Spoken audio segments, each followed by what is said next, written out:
Yung sistema, yung disiplina na ituro natin sa kanya noong panahong siyang ibata pa at patuloy na ginagawa consistently dito sa ating Flyers Club. Kaya hanggang ngayon, tignan nyo naman, kahit 2 buwan na wala, ganun pa rin yung ginagawa niya. Ayaw niya nagtatatambay sa labas.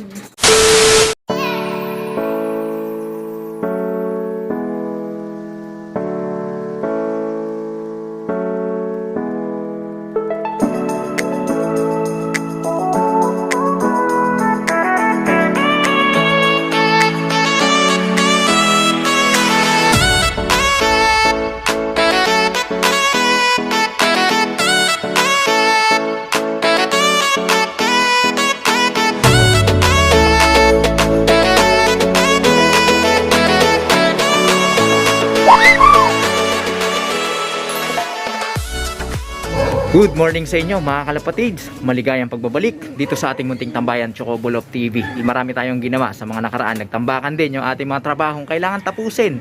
Kaya syempre inuna muna natin yung mga mahalagang bagay. Pwede na! Sa pagkakataong ito, nandito na ulit tayo sa ating munting tambayan. Ready na uling makipagkwentuhan. At ito na nga mga kalapatids, nakikita nyo sa inyong harapan yung dalawang ibon natin na pang NDR, yung dalawang grisel na yan. So, nilagay ko na sila dyan para mas malawak yung coverage ng makikita nila. Dahil kung papalarin mamaya at patuloy nagaganda ang panahon mamayang tanghali, pakakawalan na natin yan sila sa unang pagkakataon. Yun pa rin mga kalapatids, yung sistema natin ginagawa sa pagpapabatcher para malaki ang tsansa na maiwasan yung pag-overfly o yung pagpitik, pag-fly away ng ating mga alagang inakay. Lalo na dito mga kalapatids sa area namin. Alam nyo naman, napakaraming nag-iibon o nag-aalaga ng ibon dito. At the same time, sa tuwing may pauwian at liparan mula sa mga iba't ibang club, etong area namin ang nagsisilbing daanan mga kalapatids. Kaya kapag kamahina-hina yung pagtuturo natin sa ating mga alaga, sa mga inakay, sa pagpapabatcher, malaki ang tsansa na matangay sila ng napakaraming ibon dito sa aming area. Kaya yan, makakatulong yan sa inyo mga kanubi. Panoorin nyo yan, yung episode na yan. Napakalitan tsansa na mawawalan kayo ng inyong mga alaga. Alright, so balik tayo dito sa mga kalapatids. Siyempre, sa episode na ito, i-update ko rin kayo dun sa ating naging pauwian noong linggo. Tiaong Quezon mga kalapatids. Dito tayo sa ating Flyers Club, alright? So, nung araw na yun, napakalakas ng hampas ng hangin. At pagdating nga ng ating mga alaga dito, lahat sila mga kalapatids, pulang-pula yung mata, magang-maga, yung talukap ng mata, yung parang balat dun sa paligid ng kanilang mata, namamaga, namumula, and then yung kanilang mga balahibo ay gulo-gulo. Kiskisan lang sila dun sa crates dahil napakaraming ibon. Tako, 35,000 birds yata yun mga kalapatids. Base dun sa bilang ng club.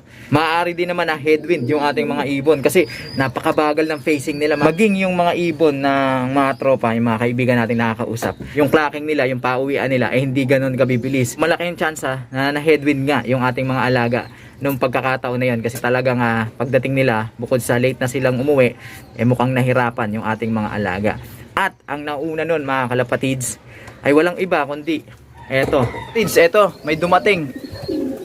Time check, 9:09. Ito yung unang dumating si Erit mga kalapatids. Nako, first time niya. Siya yung laging nahuhuli dito sa ating friendly competition sa pagitan nito ng tatlong yan. At sa pagkakaalam ko, 3 beses nang na-cut off itong ibon na ito. Surprisingly, sa performance niya nung linggo, ayan, nauna siya mga kalapatids. At syempre, ang sumunod, walang iba, consistent. O yun, may dumating. Si Naruto mga kalapatids. Time check tayo, 9:17 ng umaga. Okay, pasok. Pasok. Babagal kayo ngayon Mukhang nahirapan yung ating mga alaga. Si Naruto, siya ang pangalawang dumating mga kalapatids. Konti lang yata yung pagitan nila. At ang nahuli mga kalapatids sa pagkakataong iyon ay walang iba kundi ito. Ayan mga kalapatids, kalalapag lang. Sayang, di ko na videohan yung paglanding niya. Napakaganda pa naman. Time check tayo, 9:35 ng umaga. Ayan, papasukin na natin to para makapagpatuka na tayo. O, pasok. Yun, pumasok na si Tipa na laging nauuna. Nakapagtataka mga kalapatids. Pero ganun talaga, hindi natin masasabi. Paiba-iba ng sitwasyon. Then nung linggo ng hapon at nung buong araw ng Lunes, wala tayo dito sa bahay. Nung madaling araw, nilatagan ko sila dyan ng pagkain para hindi naman sila magutom. Kaya lang siguro nagkulang ako dun sa tubig na iniwan sa kanila, kasi pagdating ko kagabi talagang tuyong-tuyo na yung kanilang patubigan. So malamang uhaw na itong ating mga alaga. Kaya kaninang umaga sinamantala ko, habang nauuhaw sila, naglatag tayo mga kalapatids ng herbal juice. Yun ang ating binigay sa kanila. Ito pa nga yung aking katasan, pinagdurugan.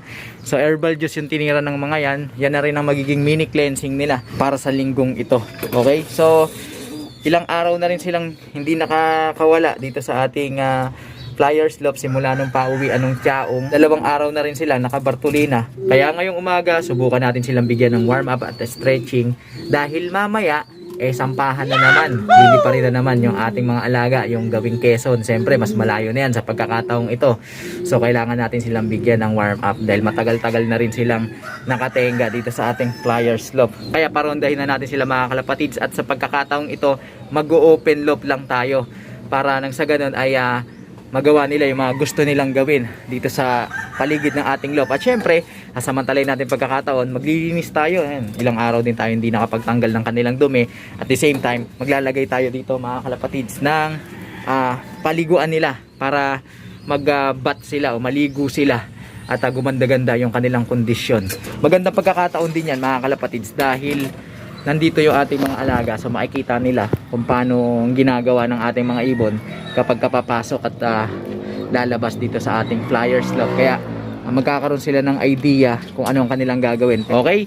So pakakawalan ko na to mga kalapatids, pero bago yan, kung ikaw na nanonood, hindi ka pa nakapag-subscribe, nako, pindutin mo na subscribe button at ang notification bell para na sa ganun updated ka sa ginagawa nating kwentuhan na kapupulutan ng mga kaalaman. Like mo na rin mga kalapatids yung ating videong ito.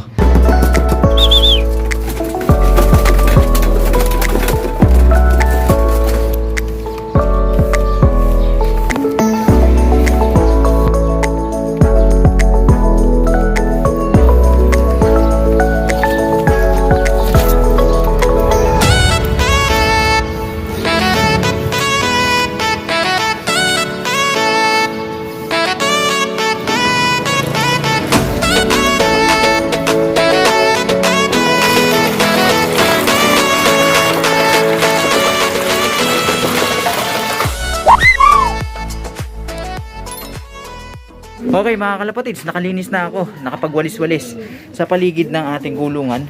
Nalinis ko na rin yung ilalim mga kalapatids, tanggal na yung mga dumi-dumi dyan. May nakahanda ng tubig na kanilang pagpapaliguan, samantala pumasok na yung ating ibon na si Jessie dito sa ating Flyers Slope. Kahit naninibago mga kalapatids, dahil halos 2 buwan mahigit na nawala siya dito sa ating kulungan, kabisado niya pa rin. Simula nung maliit pa siya hanggang sa ngayon na adult na siya, yung sistema, yung disiplina na ituro natin sa kanya nung panahong siyang bata pa at patuloy na ginagawa consistently dito sa ating Flyers Slope. Kaya hanggang ngayon, tignan nyo naman, kahit 2 buwan na wala, ayan, ganun pa rin yung ginagawa niya. Ayaw niya nagtatatambay sa labas. Samantala, yung mga ibon nating iba, ayan, paparating pa lang, galing ranging.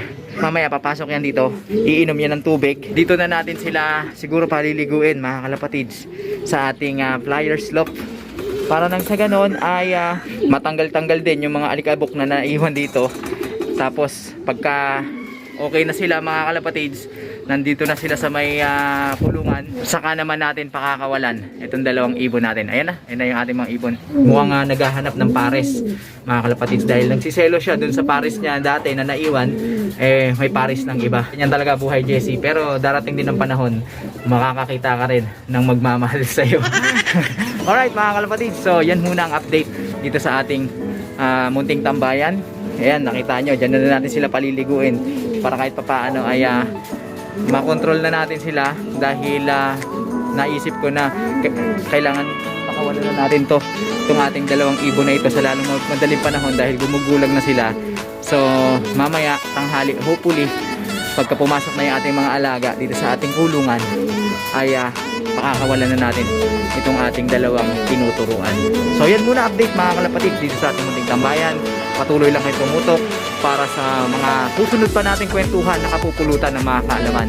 Sa mga hindi pa nakapag-subscribe, pindutin nyo na subscribe button at ang notification bell para nang sa ganun updated kayo sa ginagawa nating kwentuhan dito lang sa ating munting tambayan. Mag-like, comment, share. Kung nagustuhan mo ang video, marami pa ang maaabot ng ating programa. Paano mga kalapatid? Ingat kayo sa araw na ito. Hanggang sa muli natin pagkikita. Paalam!